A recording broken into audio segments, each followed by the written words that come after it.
My husband and I moved here in 2015 with the plan to grow our own food, have a farm, make a homestead, and live a quiet, healthy, peaceful life. And that's what we started to do.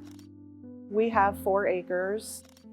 We transformed the property into a beautiful farm with 30 chickens, honeybees. We grew vegetables. Our cabin, that was our business. And I was in charge of the plants, and that was our garden.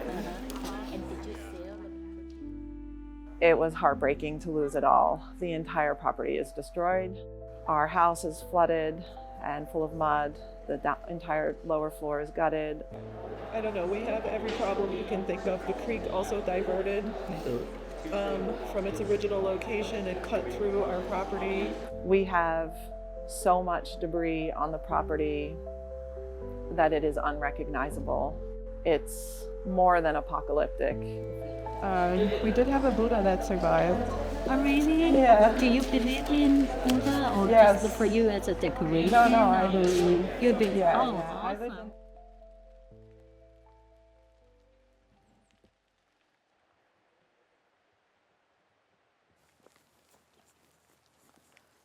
This is a gigantic metal culvert. God knows where that came from, probably a road. We don't have any other way to get rid of debris except to burn it. It definitely gives a feeling of an apocalypse here because a lot of different properties have these big burn piles right now, and you can see the smoke, and it's just kind of crazy. And we still have mountains of debris on the property. This car is not ours. We were able to find that person through his ID. So yeah, that was our bee house, which my husband just built this year, and we had our first hive this year, and we collected honey from it twice. And then none of this debris was here before. This was all flat land. So this was our Airbnb cabin that my husband and I renovated ourselves. It was very successful. We called this cabin the slow down cabin. So unfortunately, it's all destroyed now. I can show you the inside. The cabin got jacked up during the flood. It moved about 20 feet this way. So there was a tree that came through the wall of the shower. Here, this hole, there was a tree that was through here.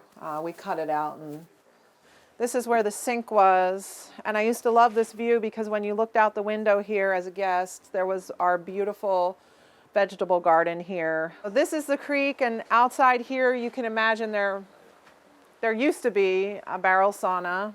It is kind of heartbreaking to see it all gone, but everyone says, well, you'll rebuild. I don't know.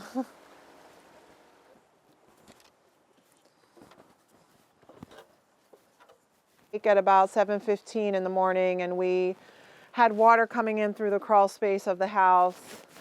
This whole part of the property was a tsunami already. The only option we had was to go up, which is here. So we came back here. My husband got a wire cutter. We pulled it back, and we just went up the mountain. This is how we got out. If we couldn't have gone uphill, I don't know what we would have done. We were really feeling desperate by the second week, and we kept asking for help, and nobody was coming. And I finally put it out on Facebook. I was like, no one has come to help us. And the wives of Facebook picked that up and told their husbands in Alabama, and they said, you need to get up there. I thought they were coming with tools, and I saw all of these machinery. And I rolled down my window and I said, are you from Alabama? And they said, yes. And I got out and I hugged them and I said, thank you so much. We were so grateful, and we were calling that the second flood because the second flood was the flood of help from people from all over this country who came from Pennsylvania, from Iowa, from Wisconsin, Minnesota. And we are so incredibly grateful for that, not only for the help of cleaning, but for the fact that it gave us faith to continue, because we were really just feeling like we couldn't do it anymore. Every little bit of help adds up to something. I feel very grateful that the woman I talked to was so compassionate and kind and let me tell her about what we lost. Yeah, we're grateful to be alive. Yeah, that's right. We haven't had time to personally thank everyone, and I just want to say thank you to all of them because we will never forget the kindness of strangers that left their own families, their own jobs, their own lives to come here and help people that they've never even met. We're just eternally grateful for that.